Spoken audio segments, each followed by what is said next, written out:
Coming up on Hands on Mac, we are continuing our journey through Preview, this time looking at annotating and filling out PDFs in Preview. Stay tuned. Podcasts you love. From people you trust. This is TWiT.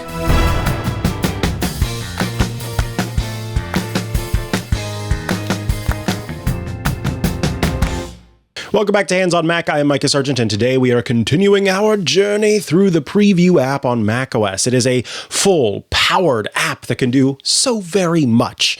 So today, we're taking a look at, yes, once again, PDFs, but this time, annotation and filling out forms in PDFs. There's a lot that you can do, of course, with Preview in general, but when it comes to PDFs, that's frankly where most of the power exists. It's kind of wild just how much you can do. So let's head into macOS and take a look. Here we are in macOS Sequoia, and I have created a very simple PDF form. In fact, it's called a simple PDF form. Now, we'll take this full screen so you can kind of see what we're working with here. And up at the top, you've got a place for a name, a birth date, an email, phone number, home address, a sentence or two. Let's say this was one where you would fill out a sentence about someone, your signature, and the date that you filled out this form. Now, when you open up this PDF, the first thing that you'll notice, or you should notice, is that a little bar will pop up at the top that says AutoFill can assist with filling out this form. That lets you know that Preview has immediately recognized this as a PDF that has a form built into it, and AutoFill is going to use contact information that you have made available to help fill out the actual form. So you're able to simply have that complete the process. Now, I will talk about form filling, but I want to start with annotation because it's important to understand that Preview is not a PDF editor. You can't edit text in a PDF, except text that you add in the PDF through annotation. So it is not as if I could come in here and I could highlight this text here, this lorem ipsum text, and delete or remove or edit it, change it around, cut, copy, and shift it. No. The text that's baked into the PDF is there. Only text that you add through annotation is text that you can change. But there's a lot that you can do with annotation. And the way that you access the annotation tools is via the little pencil icon in the top. It's called the Markup Toolbar. With a Markup Toolbar, you can simply add text. You can select text if you'd like. So you can copy text that's in the PDF. You can use the rectangular selection to actually select different areas in the image to copy or delete if you'd like. And then there's also the redaction selection. So this little tool, which is a sort of dotted line around the outside with a black square in the middle, that lets you redact text in a document. And when you close the document, the redaction becomes permanent. So while you're within the document, the redaction is temporary if you want to kind of undo your redaction. But if you want to keep it around, just simply closing out of the document or saving it is going to make that permanent. So I've selected some text in this PDF. I choose redact. And then it pops up a thing letting me know that redacted content is permanently removed. So once more, we will select it. And now that text beneath will be permanently redacted once I close out of this. That also means that the text that's underneath, as long as it is truly text, will be removed so that there's no way to search that text afterward. Redaction is truly redaction, which is great. Again, the rectangular selection tool allows us to select a portion of the page, at which point we could Command copy by Command C to select that part of the page, or if there was an image or something like that that you wanted to move to a different place, you could do that. There's also the ability to sketch. So let's say we wanted to add a triangle in the top left corner of our document. We would choose sketch, and with one stroke, we would try to draw a triangle. And here's how this works. When you're using sketch, if the software can recognize that you are trying to draw a shape, what they call a standard shape, then it's going to actually provide you that standardized shape in the corner. But a little palette pops up that lets you choose your original sketch if you want to. In this case, I would want it to be that nice triangle that I drew. So Sketch is genuinely a tool for sketching shapes and other things. So here I might want to do a sort of ovular shape. And you can see that it turns into that ovular shape versus my original oval, which is not very good. So that's where Sketch comes into play. I'm going to go ahead and delete that and delete my triangle. I think I'll leave the redaction just because it's different and fun. There's also the Draw tool. Now, the Draw tool is separate from the Sketch tool. This does not look for the sort of shape that you're trying to draw and then change it with like it does with the Sketch tool. In this case, it is simply just there to help you draw things. Now, the Draw tool is only available on devices that have a Force Touch trackpad. So if you have a Mac that has a Force Touch trackpad connected to it, or if you're using a laptop that of course has a Force Touch trackpad, then the Draw tool will appear. Otherwise you won't see it. And that is because if you press lightly, it draws a light line, and the harder you press, the thicker the line gets, as if you were drawing with an actual pencil or some other tool like a brush that of course is going to make a thicker line depending on the firmness of your press. So again, you'll only see that Draw tool if you have a Force Touch trackpad. Next are shapes.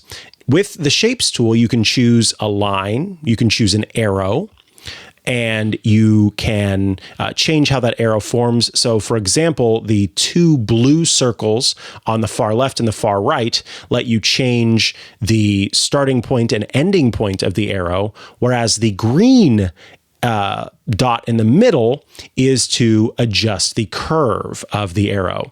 And you can drag that green dot anywhere along the line of the arrow to provide for a sort of bend to that arrow. I'll go ahead and delete that arrow. The line works similarly where it has also a bend in the middle that you can change. Then you have a square, a rounded rectangle, a circle, a comment box, a star, and a multi-sided shape.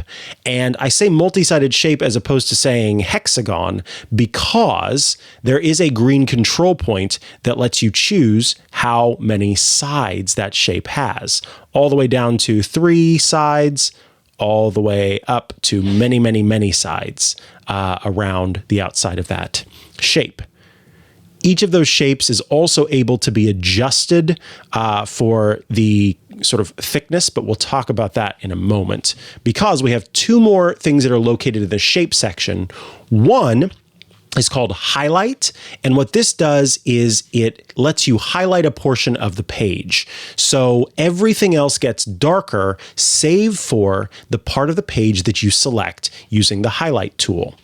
And last but not least is the zoom tool, otherwise known as the loop tool, which lets you zoom in on a portion of the page. This is very helpful if you have a screenshot and you're trying to get someone to click on a button, for example.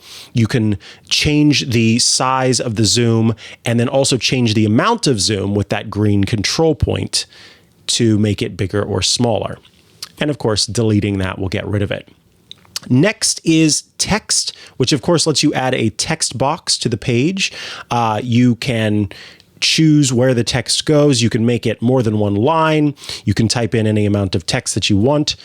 I'll go ahead and delete that. Up next is the sign tool, which we'll talk about when we do our form. And then you also have the note tool. When you do a note, this is going to let you, of course, add a note to the page. So you can say, I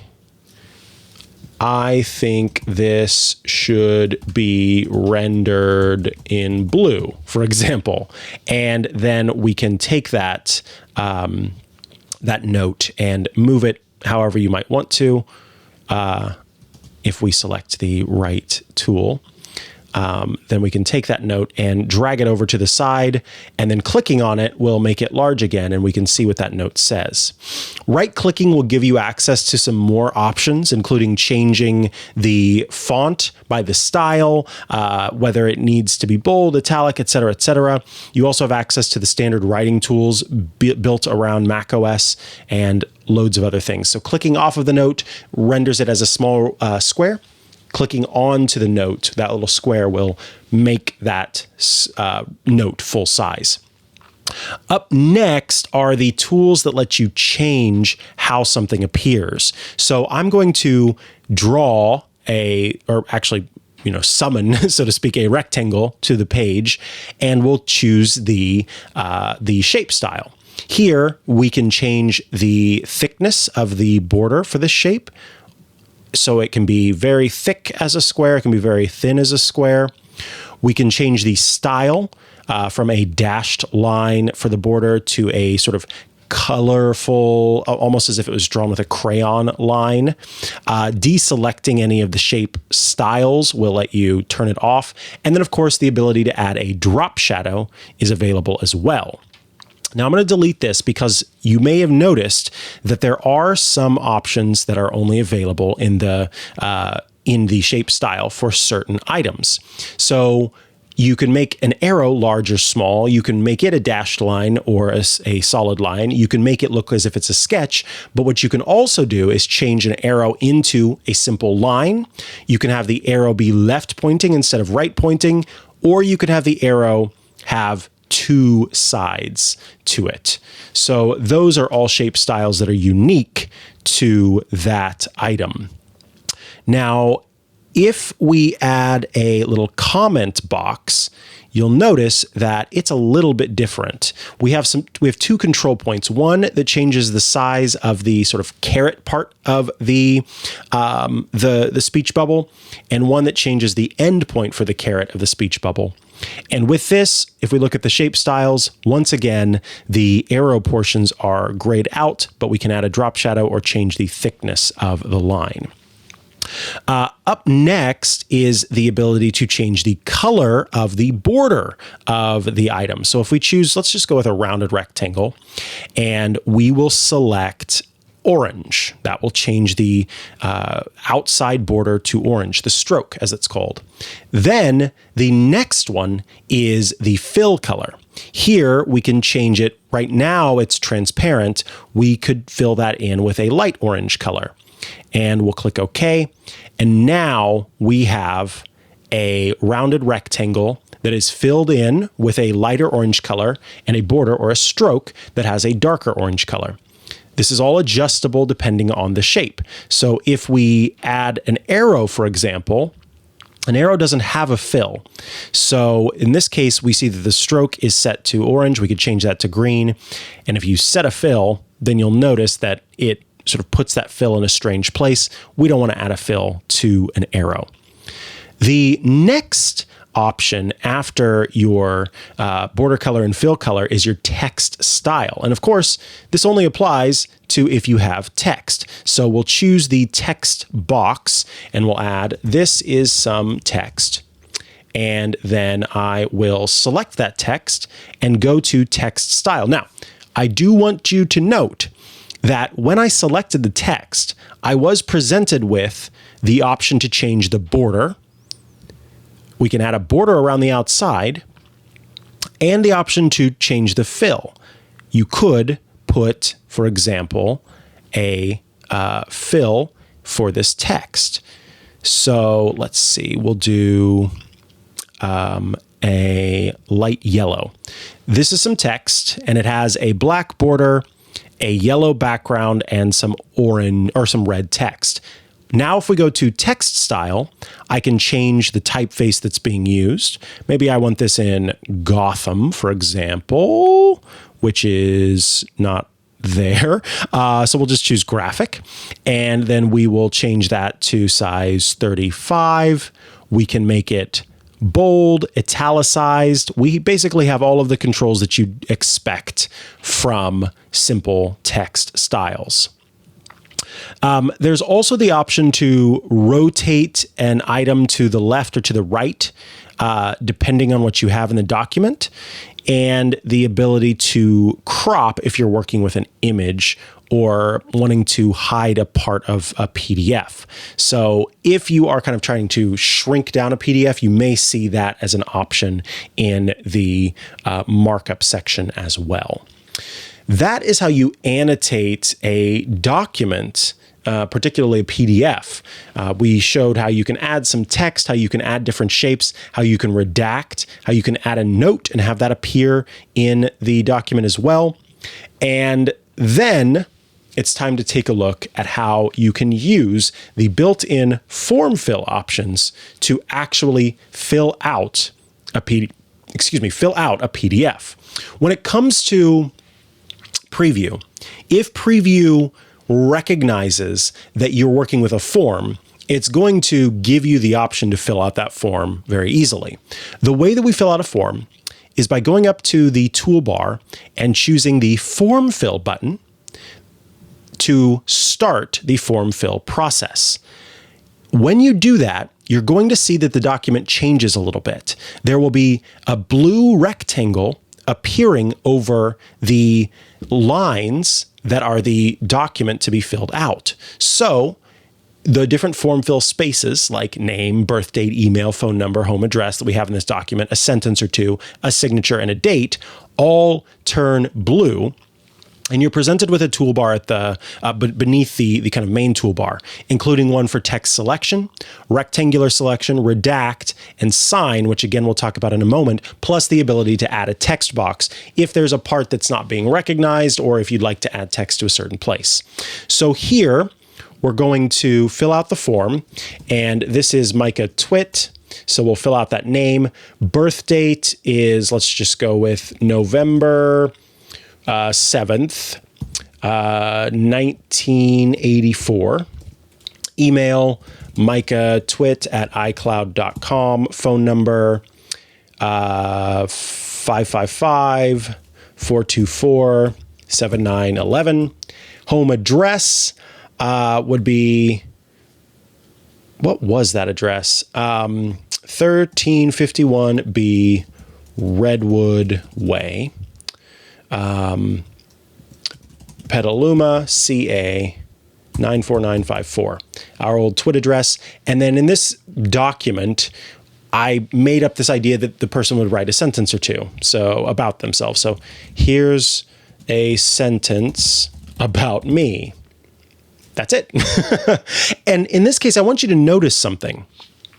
Each of these form fill lines is adjusted in such a way that the type is the proper size for that line. So for example, you'll notice that in the home address section, 1351B Redwood Way is a little bit smaller than the next line. It is smart enough to look at line height, look at what you're typing in, and make those adjustments on the fly to make it so that you can fill that in. Then at the bottom, we can put in the date, which is November 2024, and our signature. Now, when it comes to the signature, we're actually going to do something different. So up to this point, all we had to do was click the form fill option in the toolbar. Then we could use those form filling tools if we needed to, but most of this was already automatically selected, automatically filled, ready for us to kind of fill it in. I should also note that Preview, as I mentioned before, will use your contact information to automatically fill out these sections for you if it's able to recognize what each of those sections are.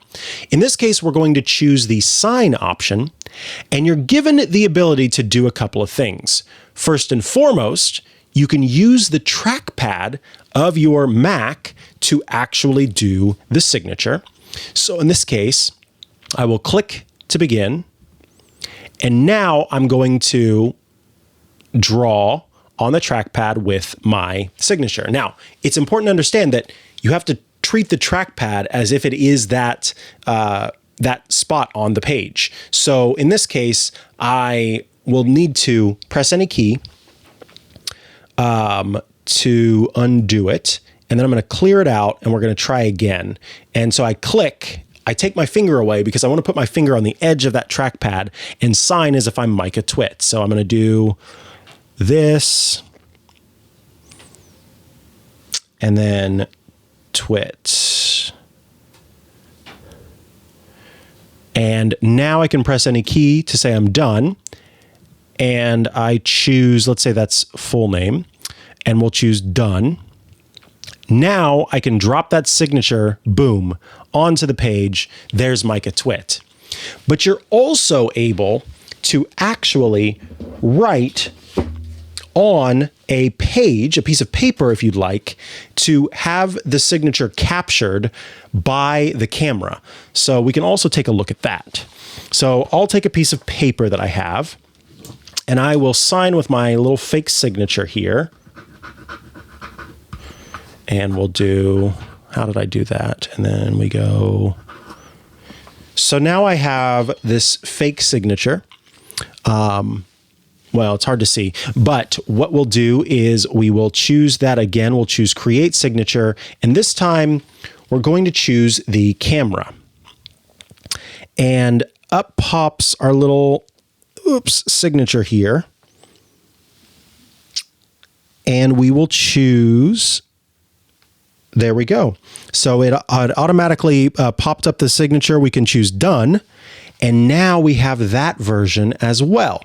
Now in this case, because I was using a piece of paper that had some text on the other side, it did capture some of that text. But if you use a completely blank piece of paper, then this is one way to capture the signature if you're having trouble doing so with the trackpad.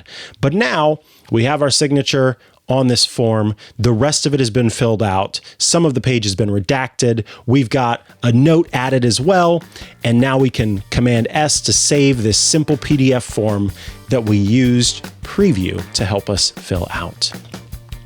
Folks, that is going to bring us to the end of this episode of Hands on Mac. I want to thank you so much for tuning in, and thank you to those of you who have written in with your questions, comments, etc. I'll be back next week with another episode of Hands on Mac. But until then, thank you for your support, and we'll see you again next time. Bye-bye.